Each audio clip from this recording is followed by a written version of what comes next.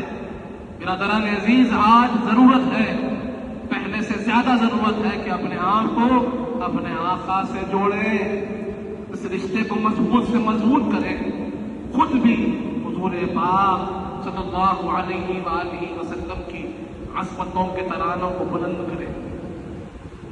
لاکھ کوشش کریں گے دبانے والے، بار بار کوشش ہوگی، لیکن حضور پاک کی امتی بار بار ثابت کریں گے، تم جتنا دباؤ گے ہم اتنا ہی بلند جائیں گے، کیونکہ اس ذکر کو رب نے بلند کیا ہے اور اس ذکر سے جڑ جائے گا وہ بھی بلند ہو جائے گا۔ برادران عزیز، یہ ذمہ داری ہے ہماری کہ ہم غفلتوں میں نہیں جی سکتے ہیں، ہمیں اپنے آپ کو، اپنے آنے والی نسلوں کو بتانا ہے، انہیں سمجھانا ہے کہ دیکھو دنیا و آخرت کی کامیابی اللہ اور رسول پاک کی نسبت و تعلق میں ہے، ان سے محبت میں ہے، ان کے بتائے ہوئے راستے پر چلنے میں۔ ایسا نہیں ہوگا، ایسے نہیں ہوگا تو ہم نے حالیہ دیکھا ہے، ہمارے ہی بچوں سے پوچھا گیا کہ بیٹے بتاؤ حضور پاک کے امی جان کا نام کیا ہے، بیٹے بتاؤ حضور پاک کے بابا جان کا نام کیا ہے، بیٹے بتاؤ حضور پاک کی شہزادی کا نام کیا ہے، بیٹے بتاؤ حضور پاک کے شہزادے کا نام کیا ہے۔ تو ہمارے اپنے بچے بولنے سے حاصل ہے، بولنے سے حاصل ہے۔ یہ ناکامی ان کی نہیں ہے، یہ ناکامی ہماری ہے، یہ ناکامی ہماری ہے، والدین کی ہے، اساتذہ کی ہے، وہ جو سیکھنے اور سکھانے پہ جڑے ہوئے ہیں ان کی ہے۔ کیا ہمیں اس دن شرط نہیں آئی جس دن ہمارے بچوں نے اپنے آقا کے امی جان کا نام سنانے سے اپنے آپ کو خاسر بنا؟ برادران عزیز، آنکھیں کھولنی چاہیے کہ وقت ہمارے بچے کہاں گزار رہے ہیں، کیا سیکھ رہے ہیں۔ جس کائنات کے آقا کے لیے انبیاء نے خواہش کی ہے وہ نسبت ہمیں حاصل ہے، اور ایسی ناقدری کہ بچوں کو معلوم ہی نہیں، بچے جانتے ہی نہیں، اپنے سرکار سے ان کا تعلق کمزور سے کمزور ہو رہا ہے۔ محبت ہے لیکن یہ تربیت کی کمی ہے، علم کی کمی ہے جو بڑوں کو پوری کرنی ہے۔ یہ احساس بڑوں کو ہونا ضروری ہے، یہ احساس ضروری ہے کہ ہم کہاں جا رہے ہیں۔ برادران عزیز، صرف کھانا کھلا دینا کافی نہیں، صرف ان کے آرام کا خیال رکھنا کافی نہیں، ان کے ایمان کی حفاظت یہ بڑی ذمہ داری ہے۔ بچوں کو اللہ کی راہ پہ ڈالنا بڑی ذمہ داری ہے، بچوں کو حضور پاک کی محبت، حضور پاک کی عظمت، حضور پاک کی سیرت سکھانا یہ بڑی ذمہ داری ہے، بچوں کو قرآن سے جوڑنا یہ بڑی ذمہ داری ہے۔ اور آج ہمارے اپنے معاشرے میں ہم دیکھ رہے ہیں کہ والدین یہ ذمہ داری نبھانے میں کمزور ہو رہے ہیں، کمزور نظر آتے ہیں۔ برادران عزیز، ہمیں چاہیے اس طرف توجہ دیں، حضور پاک کی سیرت طیبہ کو عام کریں، حضور پاک کی محبت کو عام کریں، حضور پاک کی محبت کو دلوں میں ایسا جاگزین کر دے کہ پھر اسے کسی اور کی ضرورت نہ ہو، کہیں اور دیکھنے کی ضرورت نہیں پڑے گی۔ ہر ایک کیفیت، ہر ایک راستہ، ہر ایک میدان جہاں اسے راستہ بند نظر آئے گا، جب جب پلٹ کر وہ آقا کی طرف دیکھے گا، حضور پاک کی سیرت میں دیکھے گا، اس کے لیے راستہ کھل جائے گا، اس کے لیے راستہ ہموار ہو جائے گا، آسانیاں اس کے قدم چومے گی۔ کب ہوگا؟ جب اسے صحیح انداز میں سکھایا جائے گا، بتایا جائے گا، پڑھایا جائے گا، اسے صحیح راستے پہ چلایا جائے گا اور ہاتھ پکڑ کر اسے مسجد کو لایا جائے گا، تب جا کر کامیابی ہوگی۔ اگر ہم بے راہ روی یوں ہی چھوڑ دیں مشکل ہوگی۔ برادران عزیز، تو یہی آپ سے خواہش ہے کہ اپنے بچوں کو، اپنے آپ کو اور اپنے بچوں کو حضور پاک سے جوڑ دیے. اٹوٹ نسبت، اٹوٹ رشتہ. ہر ایک موقع پر یہ خیال ہو کہ اس موقع پر میرے آقا نے کیا سکھایا ہے، اس موقع پر میرے آقا کی کیا تربیت ہے، کیا تعلیم ہے، اور اس پر عمل کریں. خواہش نہیں، اللہ اس کے رسول کا حکم، اس کی پابندی کریں. انشاءاللہ دنیا میں بھی کامیابی ہوگی، آخرت میں بھی کامیابی ہوگی. اللہ تعالیٰ سے دعا ہے مالک جب تک زندہ رکھ، سلام پتہ موت ایمان پر دے، وقت نظر حضور پاک صلی اللہ علیہ وسلم کا دیدار نصیب فرما مالک. ہمیں نیک اور صالح تقریوں پر اظہار بنا، ہمارے گناہوں کو معاف فرما، ہمارے گناہوں کو نیکیوں سے تبدیل کر دے مالک. ہم میں جو پریشان حال ہے ان کی پریشانیوں کو دور کر دو. ہم میں جو بیمار ہے انہیں شفا کامل عطا فرما. ہم میں جو مقروض ہے ان کے قرضوں کو ادا فرما مالک. خصوصاً یہ اوقاف کا معاملہ چل رہا ہے، اوقاف کے معاملات میں آسانی عطا فرما. مسلمانوں کے اوقاف کا تحفظ فرما، مسلمانوں کے حقوق کا تحفظ فرما، اور ان تمام مراحل کو مسلمانوں کے حق میں بہتر سے بہتر کرتے مالک. مالک فلسطین کے مسلمان پریشان ہیں، ان مظلوموں کی مدد فرما. تو غیب سے مدد کرنے والا ہے. خانہ کعبہ کی حفاظت تو نے ابابیل سے کی ہے. یہ مظلوم مسلمان تجھے آواز دے رہے ہیں، ان کا کوئی پرسان حال نہیں، اس کا کوئی نہیں ہوتا، اس کا خدا ہوتا ہے مالک. ان کے ظلم کو کم کر دے، ان کی تکلیفوں کو دور کر دے، انہیں سکون دے، راحت دے، اطمینان دے، رزق دے مالک. ظالموں کے کردار تک پہنچا اور ان مظلوموں کی حفاظت فرما. صلی اللہ تعالی علی خیر خلقہ سیدنا محمد وعلی آلہ وصحبہ وسلم والحمد للہ. آپ کا محتاج کرم ہے، نسبت کی قسم ہے، نسبت کی قسم ہے.